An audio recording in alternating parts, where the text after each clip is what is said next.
గుంటూరు ప్రజలకు సురక్షితమైన తాగునీరు అందించడమే లక్ష్యంగా కూటమి ప్రభుత్వం నూతన ఈఎల్ఎస్ఆర్ ట్యాంకులను నిర్మిస్తుందని కేంద్ర మంత్రి పెమ్మసాని చంద్రశేఖర్ అన్నారు. నగరంలోని బీఆర్ స్టేడియం వద్ద 4,60,00,000 రూపాయలతో నిర్మించనున్న నూతన ఈఎల్ఎస్ఆర్ ట్యాంక్ నిర్మాణానికి ఎమ్మెల్యే నసీర్ అహ్మద్, మేయర్ కోవెలమూడి రవీంద్రతో కలిసి ఆయన శంకుస్థాపన చేశారు. గుంటూరులో 30 ఏళ్ల కిందట కట్టిన వాటర్ ట్యాంకులు అన్నీ దెబ్బతిన్నాయని, వాటి స్థానంలో నూతన ట్యాంకులు నిర్మించేందుకు చర్యలు తీసుకుంటున్నామన్నారు. చుట్టుపక్కల ప్రాంతంలో ఇవన్నీ కూడా 30 నుంచి 40 సంవత్సరాల క్రితం కట్టినటువంటి ఎలివేటెడ్ స్టోరేజ్ లెవెల్ ట్యాంకర్స్. ఇవన్నీ అప్పట్లో కట్టినప్పుడు పైన రూఫ్ని ఏదో జస్ట్ రూఫ్ లాగా ఆలోచించి చేశారు.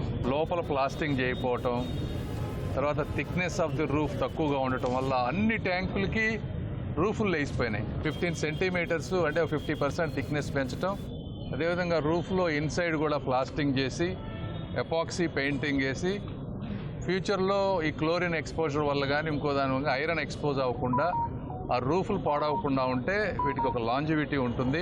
అన్నీ ఎక్కువ మంది, లక్షల మంది వాటర్ తాగేటువంటి విషయం ఇది.